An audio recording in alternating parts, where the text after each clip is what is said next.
Menjadi timba si anak dara di bawah sarang burung tempua. Salam sembah pembuka bicara, selamat datang untuk semua. Bismillahirrahmanirrahim. Alhamdulillahirrabbilalamin. Wassalatu wassalamu ala asyrafil anbiya wal mursalin wa ala alihi wa sahbihi ajma'in. Assalamualaikum warahmatullahi wabarakatuh. Salam ukhuwah dan salam kasih sayang buat warga Dewan sekalian. Bersyukur kita kehadirat ilahi kerana dengan izin serta limpah kurnia daripadanya dapat kita bertemu dalam gelanggang forum remaja bersama saya, moderator anda pada hari ini iaitu AB Idin Haris bin Bahrin. Hadirin dirahmati Allah sekalian, sebelum saya memperkenalkan ahli-ahli panel kita pada hari ini, izinkan saya untuk mengupas terlebih dahulu tajuk forum kita pada hari ini iaitu sumber syariah Islam. Allah berfirman, kemudian kami jadikan kamu di atas suatu jalan yang lurus, dan ini syariat, maka hendaklah kamu mengikutinya dan jangan sekali-kali mengikut kehendak mereka yang tidak mengetahui. Perkataan syariah dari segi bahasa dapat diartikan sebagai jalan yang lurus seperti firman Allah SWT dalam surah Al-Jathiyah ayat 18 yang dibaca sebentar tadi. Menurut istilah perundangan Islam, syariah bererti segala hukum-hukum yang diperundangkan oleh Allah SWT ke atas hamba-Nya supaya mereka beriman, beramal dengannya untuk membawa kepada kebahagiaan hidup di dunia serta di akhirat. Hadirin yang dihormati, mari saya perkenalkan anda dengan ahli panel yang akan mengupas dengan lebih mendalam tentang tajuk kita pada hari ini. Ahli panel kita yang pertama iaitu saudara Muhammad Aidit Naufal bin Muhammad Sazali, manakala panel kedua kita iaitu saudara Muhammad Aizat Shah bin Ibnu Halim. Usai salam perkenalan bersama semua ahli panel, kembali kita ke topik forum kita iaitu sumber syariah Islam. Saudara Muhammad Aidit, apakah yang dimaksudkan sebenarnya dengan sumber syariah Islam? Dipersilakan. Awal bismillah pembuka bicara. Terima kasih saudara pengerusi. Terlebih dahulu yang dihormati, barisan tetamu kehormat, kombinasi intelektual, kehakiman, rakan-rakan panel yang lain dan seterusnya hadirin yang dirahmati Allah sekalian. Pada zaman sekarang, usaha untuk memahami agama Islam agak kurang diberikan perhatian oleh setengah pihak berikutan pengaruh media-media yang kerap meletakkan Islam sebagai agama keganasan dan pergaduhan yang lebih gemar mengajak penganutnya supaya berjihad membunuh orang bukan Islam.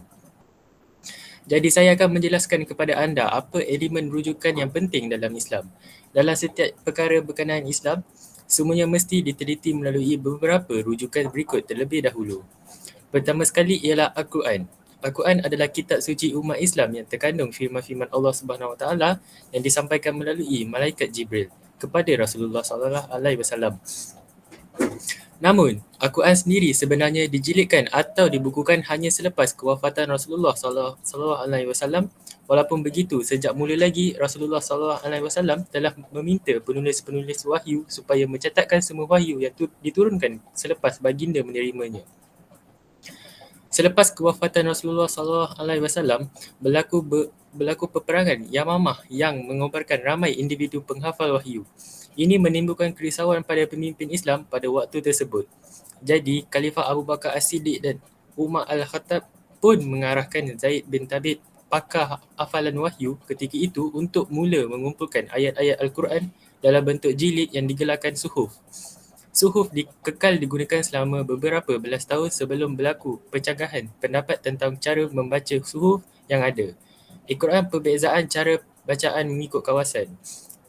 Khalifah Uthman bin Affan memanggil semula Zaid bin Thabit untuk mewujudkan satu sistem kaedah pembacaan Al-Quran universal agar perselisihan pendapat dapat dikurangkan.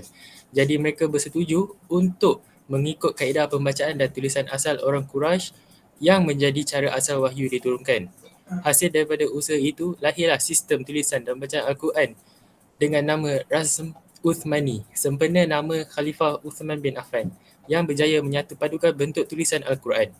Sehingga kini, kaedah tersebut menjadi asas bentuk tulisan dan bacaan Al-Quran yang digunakan pakai. Al-Quran mengandungi firman-firman Allah Subhanahu Wa Taala yang dibahagikan kepada 114 surah, 30 juzuk dan tergandung 6,236 ayat. Ayat-ayat dalam Al-Quran boleh dibahagikan kepada dua kumpulan bergantung kepada kawasan di mana ayat tersebut diturunkan. sama ada di Mekah atau di Madinah.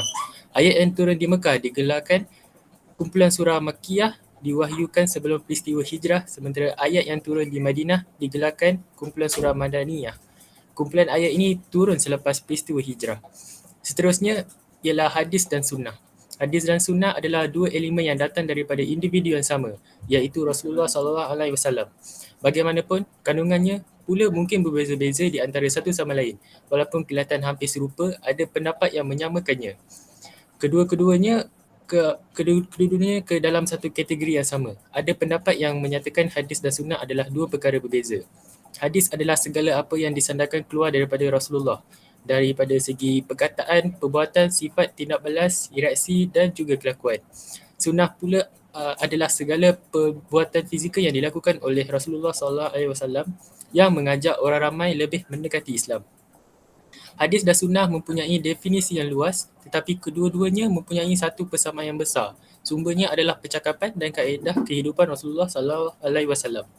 Hadis dan sunnah menjadi rujukan kedua selepas Al-Quran kerana ayat-ayat yang terkandung dalam Al-Quran mempunyai maksud yang universal dan memerlukan penjelasan yang lebih terperinci. Sebagai contoh, di dalam Al-Quran wujud arahan mewajibkan solat, tetapi bagaimanapun hendak melakukan solat itu tidak dinyatakan di dalam kitab tersebut. Jadi orang Islam pada zaman Rasulullah SAW merujuk kepada Rasulullah bagaimana hendak mengerjakan solat. Di dalam Al-Quran juga tidak wujud arahan berapa kali seorang Muslim perlu solat, jadi Rasulullah SAW akan memberikan panduan kepada umat Islam. Membaca Al-Quran secara literal sahaja tanpa merujuk kepada hadis dan sunnah pasti akan membawa kepada banyak masalah. Atas sebab itulah banyak pihak menyalah anggap Islam sebagai agama bermasalah kerana mereka membaca Al-Quran tanpa memahami kepentingan hadis dan sunnah. Banyak pihak Muslim sendiri melakukan kesilapan sama dalam memahami Al-Quran, membabi buta sehingga merasakan Allah Subhanahu Wa Taala mengarahkan mereka melakukan keganasan di muka bumi demi agama Allah. Sedangkan jika dirujuk hadis dan sunnah, amat jelas tindakan mereka itu tidak selari dengan ajaran Rasulullah. Satu kelemahan hadis dan sunnah ini adalah faktor kesahihannya, tidak dapat dijamin kebenarannya. Hadis dan sunnah boleh dikategorikan dalam beberapa kumpulan yang digelarkan hadis sahih iaitu hadis yang benar, hadis daif itu hadis yang lemah serta dibimbangi kebenarannya, dan hadis palsu yang sudah diketahui status kepalsuannya. Oleh kerana itu, status hadis dan sunnah perlu diteliti serta diperiksa terlebih dahulu kebenarannya sebelum diambil dan disebarkan. Bagi umat Islam khasnya di Malaysia, tidak ada sebarang kesalahan sekiranya mereka ada kesangsian sesuatu hadis atau sunnah yang datang pada mereka, kerana umat Islam digalakkan untuk sentiasa memeriksa terlebih dahulu status hadis tersebut melalui pakar hadis, jabatan agama dan juga mufti-mufti yang dilantik dalam membantu masyarakat. Saya harap semua faham dan menghayati definisi Al-Quran serta hadis dan sunnah ini.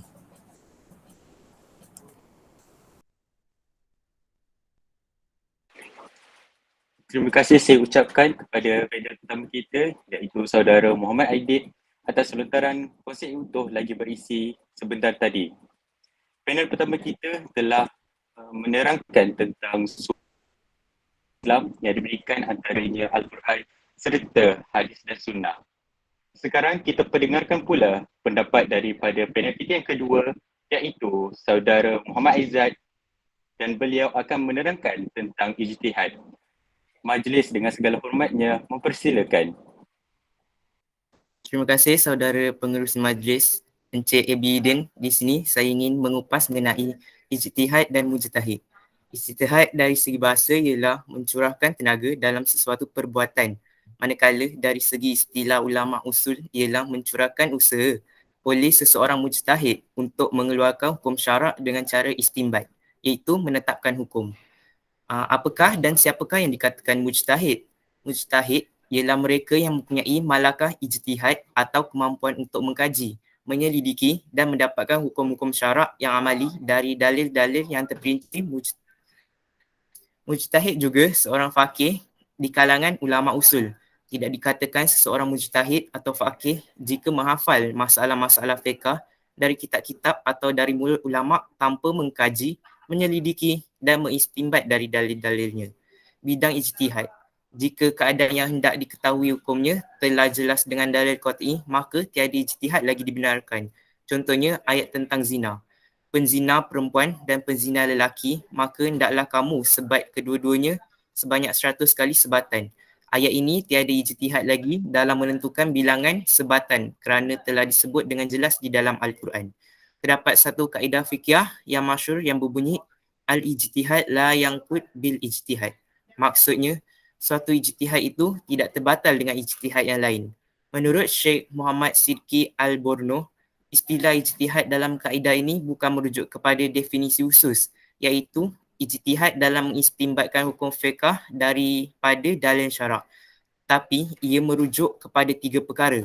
Salah satunya ialah al-tahri, iaitu usaha untuk menentukan ketepatan dan kebenaran dalam suatu perkara. Menurut Imam Jalaluddin Al-Suyuti, antara contoh aplikasi bagi kaedah ini ialah jika seseorang itu solat, setelah dia berusaha berijtihad dalam menentukan arah kiblat berdasarkan ilmu, zan dan petunjuk, kemudian ternyata ijtihadnya tentang kiblat itu berubah.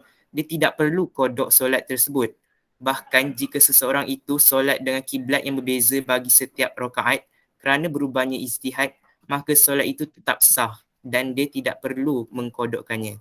Dalil tentang ijtihad ini ialah hadis Muaz bin Jabal ketika beliau diutuskan ke Yaman setelah beliau ditanya oleh Rasulullah tentang sabdanya. Dengan apa kamu akan memberi hukum? Katanya, dengan kitab Allah. Sabda Nabi, jika kamu tidak dapatinya dalam kitab Allah, katanya, aku akan berhukum dengan apa yang telah dihukumkan oleh Rasulullah. Sabdanya lagi, jika kamu tidak dapati daripada Rasulullah, katanya, aku akan berijtihad dengan pendapatku sendiri. Sabdanya, segala puji bagi Allah yang telah memberi taufik hidayah kepada pesuruh-pesuruh Allah.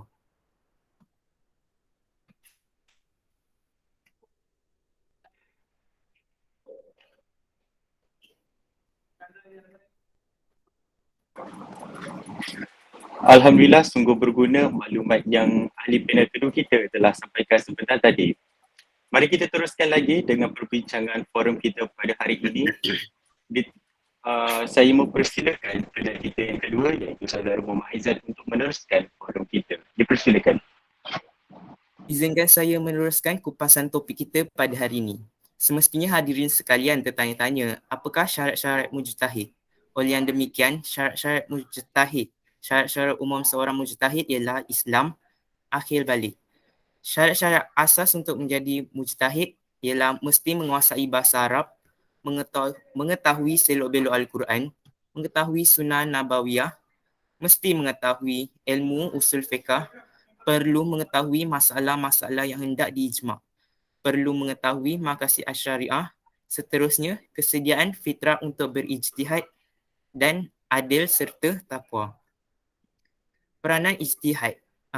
Yang pertama ialah mengelakkan pertembungan hukum antara Al-Quran dan hadis. Nabi SAW melarang nazar dan bersabda, sesungguhnya ia tidak dapat menolak apa-apa, hanya ia mengeluarkan harta orang bakil. Pada zahir hadis ini, nazar adalah sesuatu yang dibenci syarak. Ini menyanggahi Al-Quran yang memuji mereka yang menunaikan nazar. Firman Allah dalam surah Al-Insan ayat 7. Maksudnya, mereka dikurniakan kesenangan itu kerana mereka menunaikan nazarnya serta mereka takutkan hari akhirat yang azab siksanya merebak di sana sini. Ayat ini memuji mereka yang menunaikan nazar. Pujian kepada perbuatan menunaikan nazar secara tidak langsung memuji perbuatan nazar. Namun, berdasarkan hadis di atas, di kalangan ulama ada yang mengharamkan nazar seperti Al-Imam Al-San'ani yang menyatakan pendapat yang mengharamkan itulah yang dibuktikan oleh hadis tersebut. Bagaimanakah mungkin menerima pendapat ini? Al-Quran memuji mereka yang menunaikan nazar, sedangkan ahli pelaku sesuatu haram tidak wajar dipuji. Dalam hal ini, ijtihad patut dilakukan mengenai sebab larangan Nabi terhadap nazar demi menyelaraskan hukum yang terkandung dalam Al-Quran dan As-Sunnah. Maka kita katakan nazar yang dilarang dalam hadis di atas ialah berkaitan dengan mereka yang memudahkan nazar atau kepada mereka yang beriktikad nazar itu sendiri mampu menghalang qadar. Yang kedua, mengelakkan percanggahan hukum fiqh antara hadis. Sabda Rasulullah SAW, tidak ada seorang Muslim yang menanam tanaman atau menyemai semayan lalu burung atau insan atau binatang berkaki 4 memakannya, melainkan untuknya pahala sedekah. hadis di atas merupakan satu galakan untuk bercucuk tanam, secara tidak langsung menggalakkan atau mengizinkan memiliki ladang atau kebun yang membolehkan kita bercucuk tanam padanya. Namun, hadis ini pada zahirnya nampak seakan bertentangan dengan hadis berikut yang melarang memiliki kebun dan perniagaan. Sabda Rasulullah SAW, jangan kamu memiliki kebun atau ladang atau perniagaan. Nanti kamu akan sukakan dunia. Percanggahan yang nampak pada zahir hadis ini diselesaikan dengan berijtihad kepada siapa ucapan Nabi SAW itu ditujukan ketika menyebut hadis yang kedua, iaitu baginda tidak mengizinkan memiliki ladang atau kebun tanaman kepada siapa yang dengan memilikinya akan meninggalkan urusan agama. Yang ketiga pula, meluaskan ruangan hukum fiqh dalam hadis. Daripada Abu Hurairah, katanya, sabda Rasulullah SAW, arak itu dari dua pokok ini, iaitu tamar dan anggur. Berpandukan hadis ini, apa yang dinamakan arak itu terlalu sempit jika jenisnya, iaitu yang hanya dibuat dari tamar dan anggur saja. Ini seperti yang difahami oleh sesetengah pendapat ahli kufar dahulunya. Pandangan ini adalah sempit disebabkan tidak memahami pengaruh tempat dalam pembentukan sabab al-wurud, sebab keluarnya hadis. Selain itu, Syekh Said bin Muhammad Al-Kamali pula menyebut, maksudnya, sesungguhnya tiada seorang pun yang terlepas daripada kewajipan berijtihad. Bagi seorang mukallid, iaitu ada bahagiannya daripada ijtihad. Tak kala dia memilih untuk dirinya mufti yang berfatwa kepadanya, rujuk Al-Janyu At-Tamarat min Naz Al-Warakat, halaman 214. Dalam hal ini, seseorang itu perlu berusaha untuk mencari mufti, guru atau ilmuwan yang untuk meminta sesuatu fatwa berkenaan hukum dan berusaha juga mencari dan memilih guru yang mursyid dalam menimba ilmu. Semua keadaan di atas meliputi semua golongan sama ada mujtahid atau orang awam, alim ataupun tidak yang memerlukan mereka berijtihad tahrir dalam menentukan ketepatan dalam suatu perkara. Tuntasnya, kami nyatakan bahawa terdapatnya beberapa keadaan tertentu yang memerlukan setiap orang, sama ada mujtahid atau orang awam, untuk berijtihad, dalam erti kata lain, mencari dan menentukan ketepatan.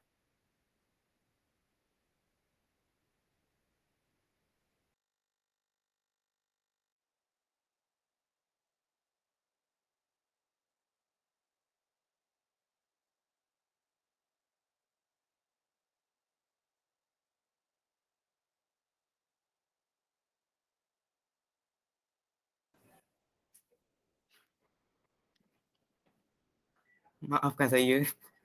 Antara contoh ijtihad tersebut ialah dalam penentuan kiblat untuk solat, penentuan bekas air yang suci untuk berwuduk, pemilihan pakaian yang suci untuk solat, serta mencari mufti untuk meminta fatwa dan perkabaran hukum. Adapun ijtihad dalam erti kata curahan usaha dan tenaga yang bersungguh-sungguh untuk mengistimbatkan hukum syar'i, maka ia tetap dikhususkan kepada para mujtahid dan ulama yang berkelayakan sahaja. Wallahu a'lam. Ribuan terima kasih saya ucapkan kepada saudara Muhammad Aizat atas perkongsian yang sangat berilmiah seperti tadi. Majlis forum kita diteruskan lagi dengan mempersilakan saudara Muhammad Aidil untuk memberikan hujahnya. Majlis dengan segala hormatnya mempersilakan.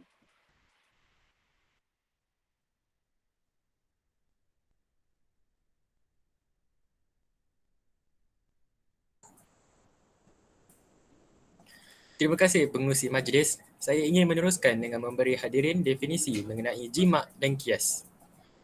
Ijma' atau ijma' adalah perkataan bahasa Arab yang membawa maksud satu azam atau tekad yang dipegang.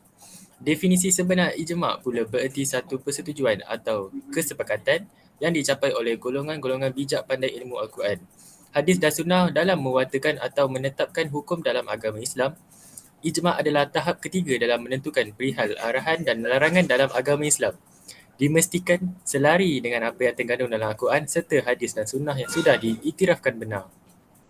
Sesuatu ijma' itu hanya boleh dicapai sekiranya semua pihak bersetuju tentang perkara tersebut. Dengan ijma' tidak akan termaktub sekiranya ada satu pihak berbeza pandangannya. Sistem ijma' perlu ada kerana memang tidak dapat dinafikan akan tetap wujud perbezaan pandangan sesama manusia, walaupun di dalam kalangan pakar ilmu agama Islam sendiri. Ada banyak perkara yang diputuskan melalui persetujuan ijma' berdasarkan Al-Quran dan hadis selepas kewafatan Rasulullah SAW. Antaranya adalah perkara yang melibatkan harta pusaka, kewajipan zakat fitrah, status urusan jual beli dan pelbagai lagi perkara yang kerap dilakukan umat Islam setiap hari. Secara ringkasnya, ijma' adalah kesepakatan yang menjaga status sesebuah masyarakat Muslim dari segi aspek pendidikan, pemerintahan, politik dan kemasyarakatan yang berhubung dengan perkara duniawi yang tidak ada hukum jelas menyatakan dalam Al-Quran dan hadis dan sunnah. Seterusnya ialah kias. Kias adalah ilmu pengetahuan dan kemahiran yang sepatutnya dimiliki oleh semua umat Islam. Ini kerana kemahiran kias sangat membantu dalam situasi melibatkan masyarakat dan juga dalam bentuk individu perorangan. Dari segi bahasa, kias membawa maksud mengukur, membanding dan menyamakan antara dua hal yang berkait, sama ada perkara itu berbentuk fizikal ataupun dalam bentuk abstrak. Dalam bahasa ringkasnya, kias adalah proses mengambil pengajaran daripada satu perkara lain yang jelas hukumnya dalam Al-Quran, Sunnah dan Hadis kepada satu perkara yang lebih kecil isunya. Dalam bahasa Inggeris, kias boleh diterjemahkan sebagai analogical reasoning. Sebagai contoh, isu pengharaman rokok untuk dihisap oleh umat Islam sebenarnya dibuat berdasarkan kepada proses kias. Pada asasnya tidak ada larangan dalam Al-Quran, hadis dan sunnah berkenaan larangan merokok. Bagaimanapun, umat Islam dilarang menyakitkan diri sendiri dengan meneguk racun yang mampu mendatangkan mudarat kepada badannya. Dengan larangan ini disebut jelas dalam Al-Quran. Dengan menggunakan proses kias, rokok diisytiharkan mengandungi kandungan racun yang merosakkan tubuh dan membawa kepada kematian tanpa mengambil kira sama ada kematian secara cepat atau lambat. Oleh kerana minum racun hukumnya haram, rokok dianggap sebagai cabang kepada racun. Jadi kias digunakan bagi pengharaman rokok adalah kerana penghisap rokok sebenarnya sama seperti memasukkan racun ke dalam badan. Begitulah sedikit penerangan tentang 4 bahagian paling penting yang menjadi panduan hidup seorang umat Islam. Bunyinya nampak kompleks, tetapi 4 perkara ini jika dituruti mampu menyelamatkan kita semua daripada kerosakan dan kecelakaan. Saya harap penerangan ini dapat menjawab sedikit persoalan anda dari mana datangnya rujukan-rujukan yang kerap disebutkan apabila berbicara tentang ilmu agama Islam. Sekian daripada saya.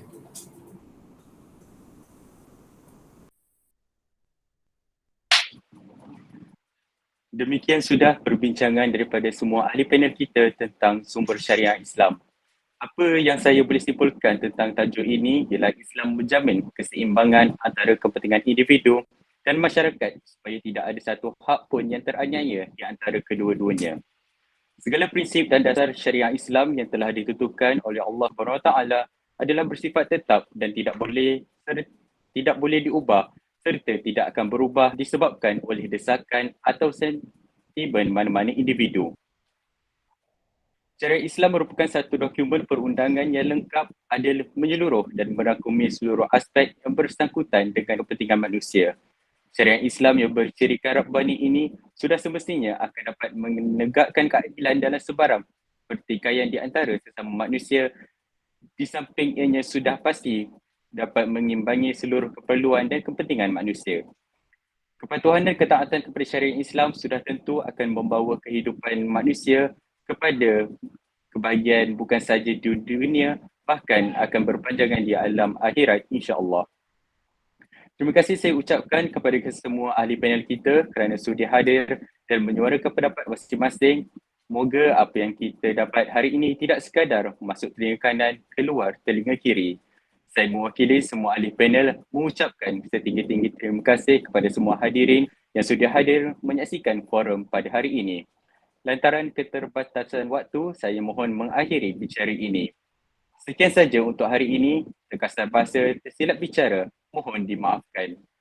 Sesungguhnya yang baik itu datangnya daripada Yang Maha Pencipta dan yang kurang elok itu datangnya dari kekhilafan diri kami sendiri. Wallahu alam, saya akhiri forum ini dengan lafaz yang mulia. Wabillahi taufiq wal hidayah. Assalamualaikum warahmatullahi wabarakatuh.